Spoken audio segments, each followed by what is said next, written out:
Hi there, today's book is Mrs. March by Virginia Feito. Mrs. March is married to George March, who was a professor previously, but now he's a writer.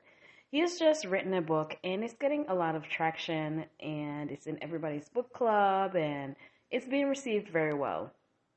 One day she goes to the local bakery to get some things that she wanted, and she's chatting it up with one of the cashiers there that she knows she's seen her from time to time when she goes there. And apparently she has read the book, and she had made a comment that she thought the book was based on Mrs. March. And of course, she was very offended because of the character in the book. She felt like they had nothing in common. That character was kind of beneath her as far as socially, and that I think she had called the character a whore, or something like that. So she was very offended and appalled that she would think that. But anyway, she didn't think the character was based on her, but her husband's previous books she had read, the drafts, but this time she hadn't.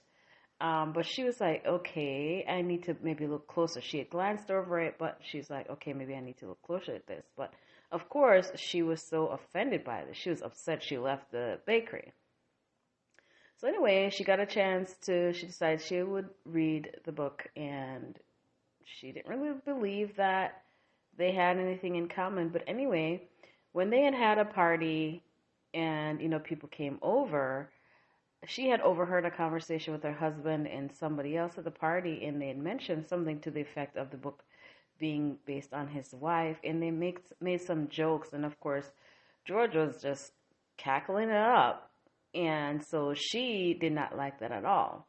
So it's just amazing how the one comment had, really took a hold in her psyche, and things kind of went downhill from there. So there's an incident where she went into his office and she found a copy of the book, and in a moment of rage, she just ripped up the pages before she knew what she was doing, and then she had to pack them up and hide them in the trash and then get a new book out and put back on the desk.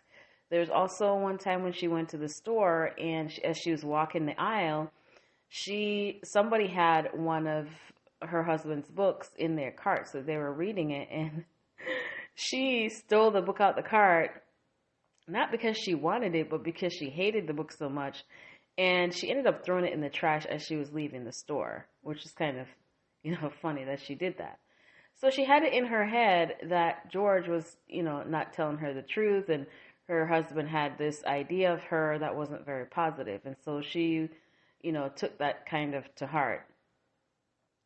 So one time when she went into her husband's office, she saw a newspaper clipping, and it's about this girl who went missing a few weeks ago.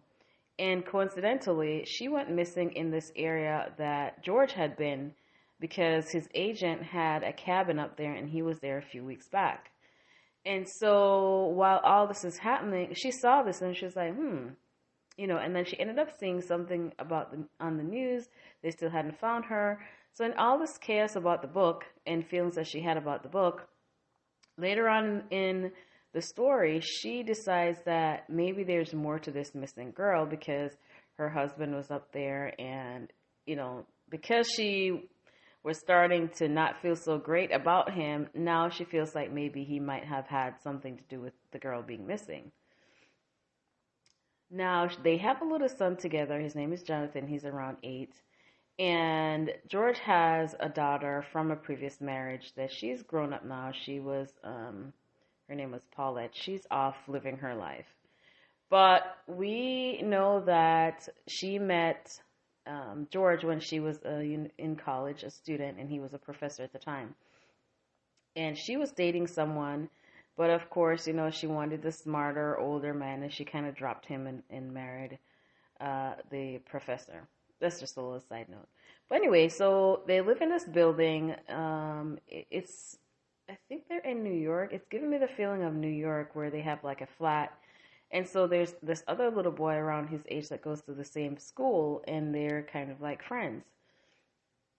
And, he's kind of getting bullied at school in a sense, One time she was called at this school because he had some incident there. And then later on in the story, we found some drawings that were kind of concerning. And so, she stormed over to the parents and, basically said she didn't want her child to play with her child anymore. And basically the mom was like, well, we've been meaning to say something, and they're trying not to say anything. So it kind of worked out mutually because his parents didn't want him to play with Jonathan, and she didn't want them to play together. So there's a whole little angle with what was going on in the little boy's life at that time. So anyway, she ended up saying, so Mrs. March's mom was being cared for by her sister, and I think they're in another state. I want to say, no, I'm not going to guess. I don't remember exactly what state. So she made the excuse telling George that she was going to go help take care of her mom. And so she was going to be gone for, a little bit of time, but she was going to, let him know how she's doing and when she's coming back, because she hadn't given specifics as far as when she would return. But of course, she wasn't doing that. She was on the trail of this missing girl. So she goes to the hometown and she's asking questions about the girl, and she ended up finding the girl's grandmother and talking to the girl's friend.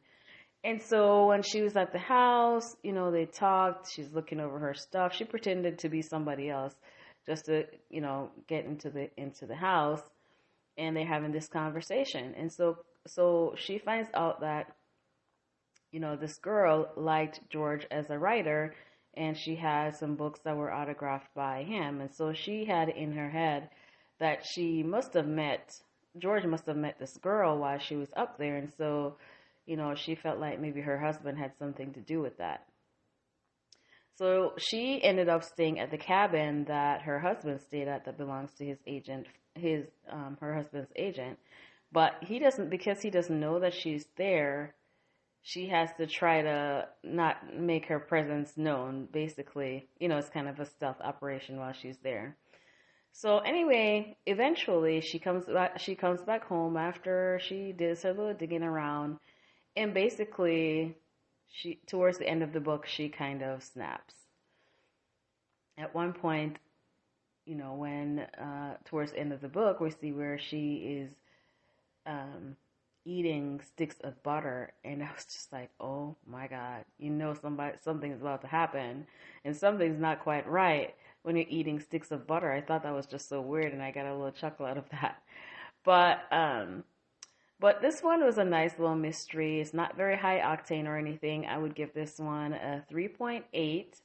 I feel like the concept of the book is kind of interesting because this whole thing that happened and the way her life turned out was just based on a perception of somebody else and somebody's opinion and what she thought of what was said to her of this person's opinion, and that kind of just turned her life completely upside down. It's just crazy that something simple would just take hold of her and she just ended up snapping. So anyway, if you have read or listened to this book, let me know your thoughts. Until next time.